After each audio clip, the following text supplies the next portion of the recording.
playoffs is here for football. How pumped are you right now? Oh, so excited, man. These games are the best games you'll see. It's wild card round, win or go home. It's going to be great.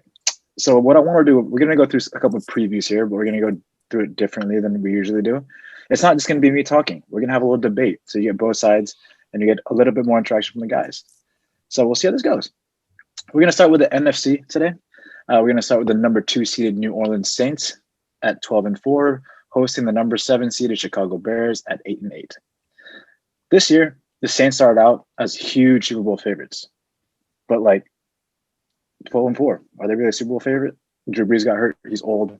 Michael Thomas is out. Kamara's out. But they could be back, and this could be the healthiest they've been all season long. On the season, they're the 3rd highest amount of points at 482 and put up the 6th highest amount of yards in the NFC. The Bears on offense struggle with consistency on the offensive side due mainly to shaky quarterback play, and the Bears finished the regular season with the 5th lowest points and the 3rd lowest yards in the NFC. There's 2 bright spots for the Bears, though, and that's Allen Robinson and David Montgomery.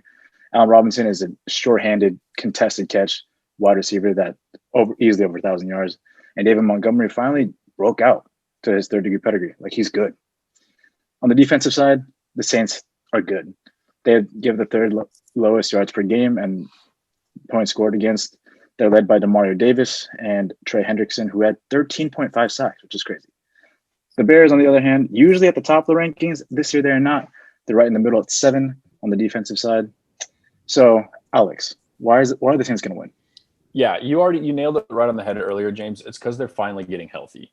I think I read a stat earlier today that Drew Brees and Michael Thomas were played in the same quarter for only 10 quarters all season out of 66 plus some overtime quarters. That's it. That's a very small margin for, Michael Thomas, who won Offensive Player of the Year last year, set a record with catches.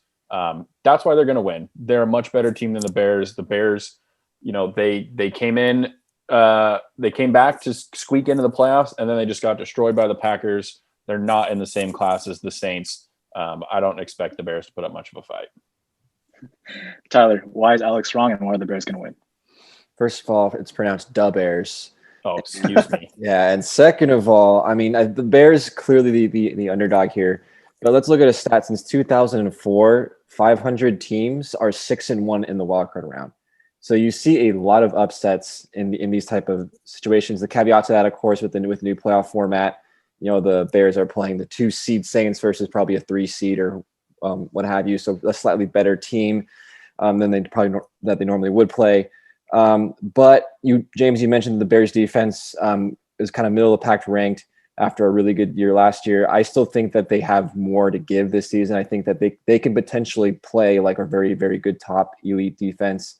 If they can contain Alvin Kamara and turn Drew Brees, Kamara, and if they can turn Drew Brees into a tired old man, I think that they have a good shot at winning this game. But like I said, it's going to start with their defense. If their defense can play up to their potential, I think they got a good shot. Alex, you have anything to say about that? Yeah. So the last time the Bears beat the Saints was 2008. You know who the quarterback was for the Bears? Kyle Orton, of all people. The Bears do not have a shot. This game is going to be a joke. Sorry, Kyle. All right, Alex, what do you think the final score is going to be? 31-17 Saints. Tyler? I'm going to go 21-20 Bears, squeak it out. Wow. And Traden? I'm going to have to agree with Alex. I like his score. Sounds right to me. Oh, yeah. I personally went with a 31-16, not 17, sorry, Alex, but 31-16. New Orleans takes that dub there. Moving on to the next game, we have the number 3 seeded Seattle Seahawks at 12-4 versus the number 6 seeded Los Angeles Rams at 10-6. The Seahawks offense this year was weird, guys. The first half of the season, Russell Wilson went Mr. Unlimited and put up crazy numbers. He averaged 317 yards per game and had 28 touchdowns in his first 8 games. But then in the second 8 games, 181 yards per game and 12 touchdowns. Weird turnaround right there. But that offensive side of the ball for the Seahawks had DK Metcalf and Tyler Lockett, both extremely good wide receivers. And they also have a workhorse back in Chris Carson. On the Rams side of the ball, it's a question of will Goff play? And if he does play, which Goff shows up? The good Goff or the bad Goff? If he doesn't play, you got John Wolford in there. The dude has had one appearance in the NFL, and his first pass was a touchdown. Or not a touchdown, but an interception. So the opposite of that. First pass was interception, but he did pull out the win. The win against the Cardinals in Week 17. Rounding out the Rams' offense are two 900-plus yard wide receivers in Cooper Kupp and Robert Woods. Those guys are great, but they're hampered by QB play. On the defensive side, the Seahawks are not good. They allow 285 passing yards per game. The Seahawks do, however, have one of the best linebackers in the league in Bobby Wagner. The dude put up 138 tackles. Insane. And they also have Jamal Adams, but he's injured right now. He may or may not play. On the Rams side, that defense is elite. They're far and away the best defense in the NFC. On the season, they rank first in yards allowed per game with 281 yards and points allowed of 18.5 per game. They're led, of course, by Aaron Donald and Jalen Ramsey. Alex, why are the Seahawks going to win? Yeah, the Seahawks defense kind of gets a bad rap. They started off the season really poor. It's kind of like their offense, but in the opposite. Their defense started off really poor, and then it got better as the season went on. The Seahawks also know the Rams. Obviously, they're divisional opponents. They played twice this year. They split that series. I just think with the Goff injury plus his very inconsistent play, the Seahawks are a much better team. It all comes down to if Russell Westbrook can Russell Wilson. Sorry, I'm watching basketball at the same time. Russell Wilson can keep from getting hit too much by Aaron Donald and that elite defensive front for the Rams. I do think the Seahawks will pull this one out, though. Tyler, why is Alex wrong, and why will the Rams win? Yeah, obviously the biggest question mark for the Rams is going to be that quarterback play, but I think either way, they're going to have the backing of that number one defense on the opposite end of the football. They're going to lose or win by that defense, and that defense has been great all season long. I mean, they won last week without even scoring an offensive touchdown. That's how good their defense is. They've been playing very well going in.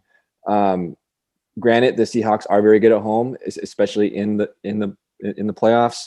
But like I said, I think that they'll figure out enough to get through the Seahawks defense, and they'll score enough, and that defense will lock them down, and they'll come away with a first round win.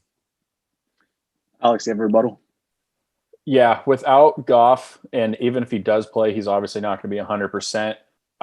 You can't trust Wolford enough to believe in the Rams. I mean, he had a good game, against the Cardinals. He pulled it out, but also Kyler Murray didn't play for half the game. So he wasn't even going up against an elite quarterback like he will with Russell Wilson.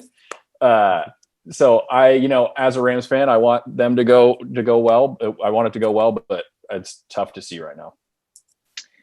As of right now, I have the Seahawks winning 27-21. Alex, what do you think? Oof, I don't think it's going to be that high scoring. Seahawks 21, Rams 17. Tyler? Rams 20, Seahawks 13. And Trayden? I got Seahawks 20, Rams 16. Okay. Moving on to our last NFC matchup here, we have the number 4 seeded Washington football team at 7-9, hosting the number 5 seeded Tampa Bay Buccaneers at 11-5. If that's weird to you, it's because divisions matter in football. Sorry, Trayden. The Washington football team is led by Alex Smith. This entire year at the quarterback position, it was weird. They started off with Dwayne Haskins, and then Dwayne Haskins, through a combination of poor play, terrible decision-making, and just bad attitude, was benched and then later cut. Smith, on the other hand, greatest comeback story of all time in the NFL, if I do say so myself. He appeared and later started in his first games and completely turned around this offense. He started in 7 games and won 5 of them. On the season, the Washington football team's offense is trash. They're ranked second to last in yards per game with 317 and third to last in points at 20.9. The Buccaneers offense, on the other hand, I don't really know where to begin. They're pretty much stacked everywhere. It's pretty much a fantasy team if you think about it. I mean, they're led by Tom Brady, possibly the greatest quarterback to ever play the game. It hasn't been decided yet, but the dude put up a stellar season, even though a lot of people are saying he's washed. He had 4,633 yards with 40 touchdowns.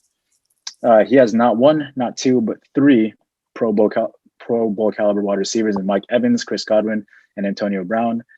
Currently, Mike Evans, who has 1,000 yards and 13 touchdowns, is questionable, but it's looking like he might play this week. On the running back side of the ball, they have Ronald Jones, super explosive, young, and then they have a former All-Pro Leonard Fournette. On the defensive side, Washington is good, surprisingly, because the year before last, they were terrible. They were last in the league everywhere. Right now, they're top 3 defense in the NFC. They've allowed the second fewest yards per game at 304, and the second fewest points per game at 20.6. The big reason that's happening is because of Chase Young. The guy has 7.5 sacks in the year, and he's also pressuring the quarterback constantly. The Rams, on the other hand, probably the Bucks. They're top 5 in the NFC in terms of defense, allowing 327 yards per game and 4th in points allowed with 22. The defense is led by 2 super long, athletic, and rangy defenders or linebackers in Devin White and Levante David. Devin White had 140 tackles when he missed the game. I think he led the league in tackles, which is crazy. Alex, you again first. Why is the football team going to win? I mean, realistically, they shouldn't be here. They probably shouldn't win. And I don't know if they actually will, but I do think that defense can hold up against the Bucks for a time. I don't know if they'll hold up all game, but it would not surprise me if at halftime this game was a lot closer than people would think. I just, eventually that star power, this is a young team too. None other than like Alex Smith, really none of them have been in the playoffs before. I expect them to come out flying. Will they win? Probably not, but I expect Chase Young to at least disrupt Tom Brady a little bit. And you never know. Tom Brady was really disappointing in his last playoff start. Just putting that out there. It could be cold in DC. Well, you never know. Traden, why is Alex wrong and why are the Bucks going to win? Yeah, well, if you needed more reason to hate Tom Brady, the man who has everything, he's just been handed probably the easiest, weakest playoff game in probably recent history. I mean, the guy has everything, and now he has this to deal with. I mean, I will say that the Washington football team defense is nothing to shake your head about. They are incredible. They've been nothing short of incredible, and kind of the only highlight of that entire squad. That said, I think Chase Young being a little bit yappy after his last Week 17 game, I'm not going to say that it's going to completely bite him in the ass, but why give a Tom Brady even more reason to kick your ass? I mean, you're a rookie. You got to keep it down low. You have nothing to prove yet. You have a lot to prove still. Excuse me. Tampa Bay averaged 37 points per game and 4 straight wins to close out the season. And that's a pretty remarkable stretch for Tom Brady alone. I mean, like you said, the lineup is incredible. Their defense is definitely not doing too hot right now. They're kind of in a weird place right now, but they're also playing one of the worst offenses in the league. So I don't think that's a huge issue. I think this is going to be a blowout, unfortunately. And as much as I would love to see, the story of the Washington football team continue, you're facing a offensive core that is just it's just godly. What about Alex? Yeah. No, not really. I mean, everything you said is pretty spot on. I think it's going to be a miracle, but you never know. Crazy things have happened. I personally really, really want to see the Washington football team succeed and win the Super Bowl. Very unlikely. There's like a 0.0001% chance it happens, but I'm still hoping. My prediction for this game is the Buccaneers 38, Washington football team 17. Traden, what do you have? I have a 30-13 game for the Buccaneers. Tyler? 31-20 Bucks. Wow. And Alex? 35-21 Bucks. Oh. Yeah. Clean sweep. Bucks. Yeah. Okay. That covers NFC. So moving on to the AFC here. The number 2 seeded Buffalo Bills at 13-3 will host the number 7 seeded Indianapolis Colts at 11-5. The Bills offense, absolutely electric this year. They only trailed the Kansas City Chiefs in yards per game with 396, and they led the entire AFC in points with 31.3. Josh Allen and Stephon Diggs, that's a special chemistry right there. Stephon Diggs led the league in receptions and yards this year. Crazy. Josh Allen had a huge improvement from the last year. I think last year he had completed 58% of his passes. This year, he's completed 69.2%. And he's passed for 4,544 yards and 37 touchdowns to 10 interceptions. He also added 421 yards rushing with 8 rushing touchdowns. Crazy. The Colts, on the other hand, have a pretty sporadic offense. They're doing this weird thing where they run to get the lead and then pass once they have the lead, when it really should be the other way around. But Frank Reich, I don't know, man. That's just how he rolls. And they've 11-5 and they made the playoffs, so maybe it's working. Will they work in the playoffs? I don't know. Rookie Jonathan Taylor is as good as advertised. This guy's been crazy behind this really, really good Colts offensive line. On the season, he's racked up 1,169 yards and 11 touchdowns.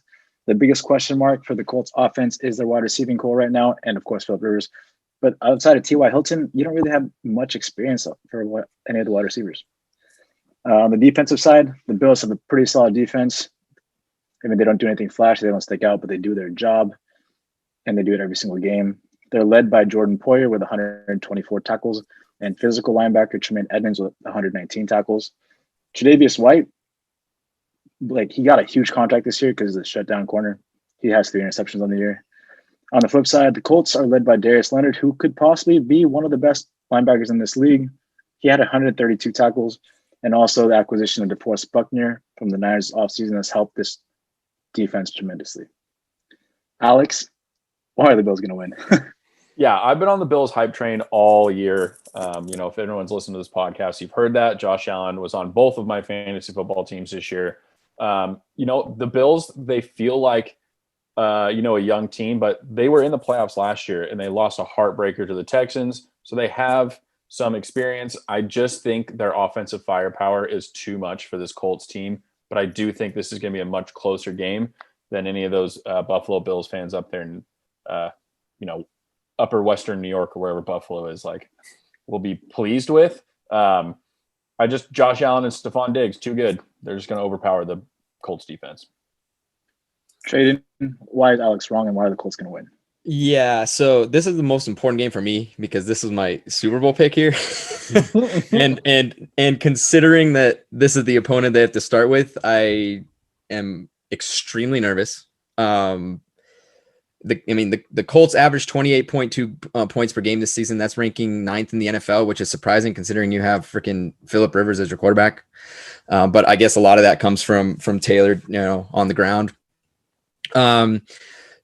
Offensively, they've topped 100 yards, in the 5 times on the ground this year. So obviously they have some ground game that they could utilize. And in my opinion, establishing a ground game early is really your key to success among a strong defense. That's how the playoffs work. Unfortunately, even though we're still flinging the balls like crazy in these days, the ground game is kind of what wins games at the end of the day.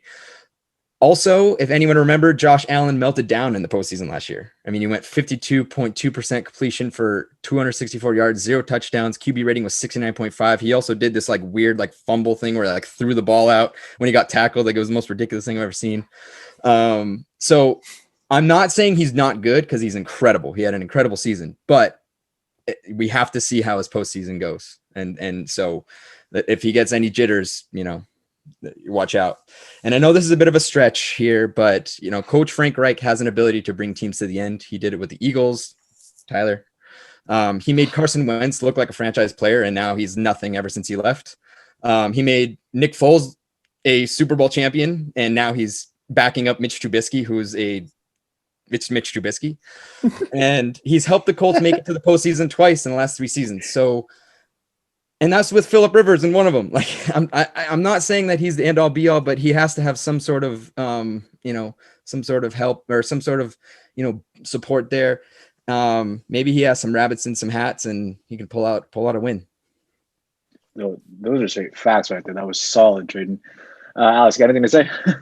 Yeah, I mean, what Traden is saying is 100% real. I just think Josh Allen has taken his game 2 steps up this year compared to last year. I don't think he's going to have those jitters in the playoffs. They get to play at home this year, which is helpful as well. I mean, I know I think there might be some fans there. If it is, it's minimal, but playing at home's got to be nice. It's Philip Rivers. The game's going to be close. And he's going to throw a pick in the 4th quarter. It's what he does. That's how it's going to end. Yeah. Yeah. I have the Bills winning 31 and the Colts having 24. Alex, what do you think? Bills 45, Colts 38. No defense that game, apparently. No, the defense at all. defense is out the window. Wow. They dropped Tyler, what do 58 you got? on the Dolphins last week or whatever it was. That's true. That's true. I'm going to go 35-31 Bills. I think it's going to be one of the best matchups in the first round. And Traden. I see 31-28 for the Colts, although I will say these scores are a lot closer than anyone predicts. I mean, so I'm very happy that you guys are seeing what, I'm seeing. Yeah. Moving on to the next game here, we have the number 3 seeded Pittsburgh Steelers at 12-4 versus the number 6 seeded Cleveland Browns at 11-5.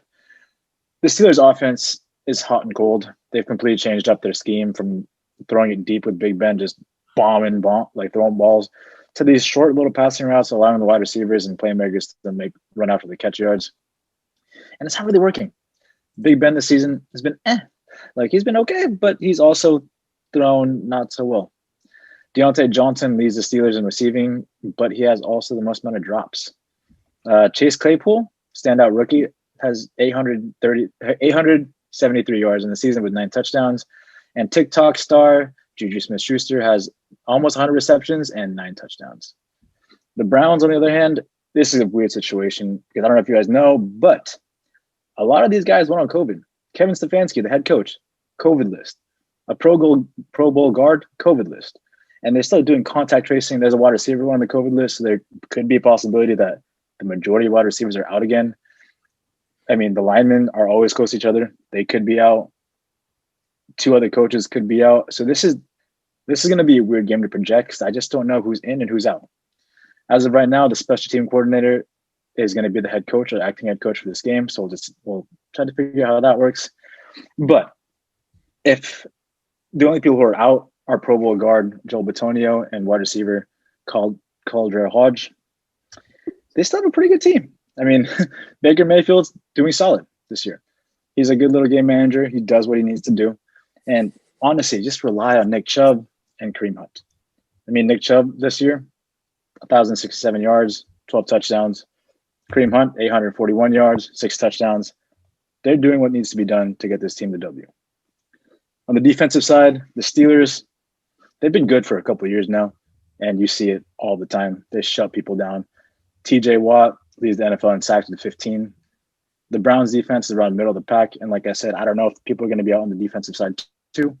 But Myles Garrett is the leader of that defense with 12 sacks. Tyler, why are the Steelers going to win? Yeah, the Steelers definitely did not look good finishing out this season, lost 4 of their last 5 games. But at one time, this team was one of the best teams in football, 11-0. They still got a little bit of that left in them. As you mentioned, the whole thing with COVID on the Browns side of the ball definitely is going to be very interesting to play out this week to see what happens with that. So offensively, they're an absolute train wreck. They're a mess. But Mike Tomlin is a smart head coach. He's won it all before. I think he's going to figure out a way to beat this Browns team, just with the experience that they have. Whether it's Big Ben or whoever else it is. I think they have experience on their side, and I think their defense is good enough to beat this Browns team. Jaden, why is Tyler wrong, and why do the Browns win? Oh man, this is tough. I first want to apologize to Baker Mayfield. I don't know if you listened to me, but it sounded like you did, and you definitely improved. You made strides this year, and I'm impressed. You went for over 3,500 yards, 26 touchdowns, and 12 turnovers with 8 interceptions. That's a huge improvement over the 21 we saw last year. That's why you've made it. This is their first time that the Browns have made it to the postseason in 20 years, which is why I'm going to say that they are probably one of the most unlucky, if not the most unlucky team in the NFL. And the reason why is because it's taken them 20 years to finally get to the postseason. They lose their head coach. They lose an offensive lineman, their top offensive lineman.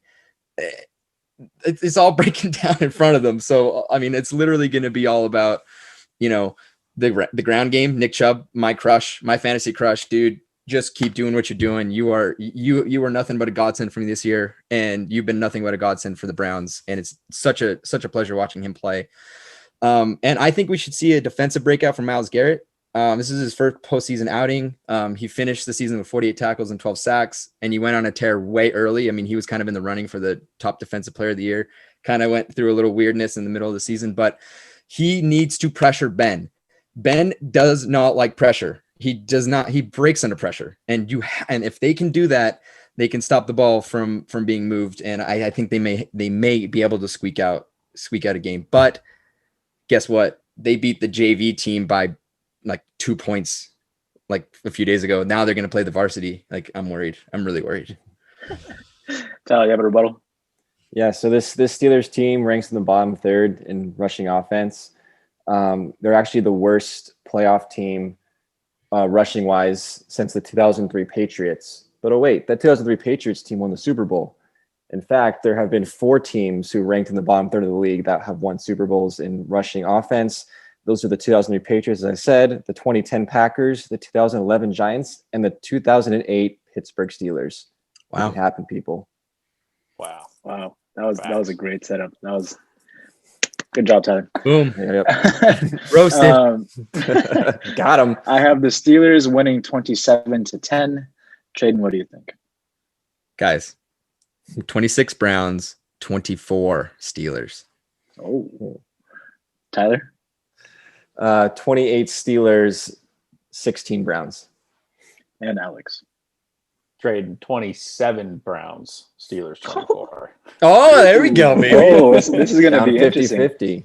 This will be They're going to score one more point. I like that. Moving on to the last game of the playoff slate here, the wildcard weekend, is the number 4 seeded Tennessee Titans at 11-5 versus the number 5 seeded Baltimore Ravens, also at 11-5.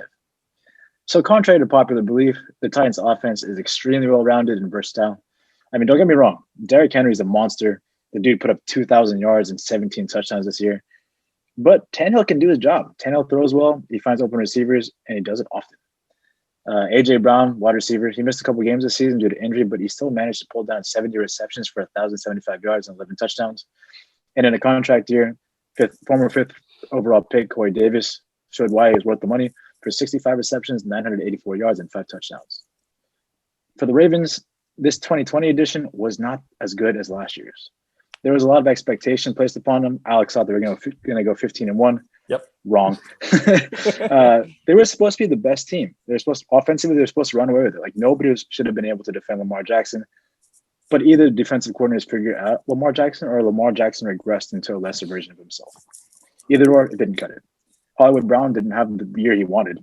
And J.K. Dobbins, well, actually, he was a breakout. He did really well. He broke out of that 3-headed monster and became the lead back. Mark Ingram played really well last year. He's a healthy scratch every game now because J.K. Dobbins is that good. On the defensive side, Titans ranked number 14 in the AFC in yards given up per game with 398, which is pretty close to last, and 11th in points given up with 27.4. The leading tackler for the Tennessee Titans is Kevin Byard. He has 111 tackles and 1 touchdown. And Malcolm Butler, the former Super Bowl hero, has 100 tackles and 4 interceptions. For the Ravens, this is always, they've always been a really great defensive unit, and this year was no different. They post really good overall numbers. They allow the second fewest amount of rush yards per game at 100.8, and the second fewest pass yards at 221. So they're the second overall defense in the AFC. They're actually led by a rookie for the linebacking core. That's Patrick Queen. He lived up to all the hype as he led the team in tackles with 106. Traden, why are the Titans going to win? Well, piggybacking off what I said, although flipping it a little bit. So I did say that a strong running game is necessary to succeed in the playoffs, but I think that we actually have 2 extremely strong running games here. So it's going to come down to passing now. It's going to be who can advance the ball through the air and move the chains, convert third downs. That's the key. And Tannehill almost threw for 4,000 yards this year with 33 touchdowns and a completion percentage of 65.5. Ryan Tannehill, like it's not necessarily a household name. Everybody knows him, but it's not a Mahomes, it's not a Drew Brees or Tom Brady. It's not a huge household name.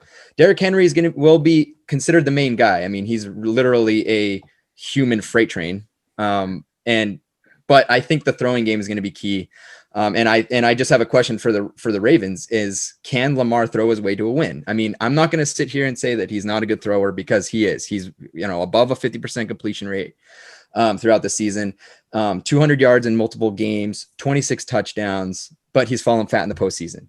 He's played 2 games for a total of, he's played 2 games in the playoffs. Both were losses, and he only managed just barely above 50% in a couple of them, for 3 touchdowns and 3 interceptions. That's not like huge. That's not really substantial. And his QB rating was below 70. So, he's going to be able to run, but both teams are going to be able to run. So you can't really say that, anybody has an edge necessarily in that, besides the fact that Lamar Jackson is so dynamic that you don't know what you're going to get each play.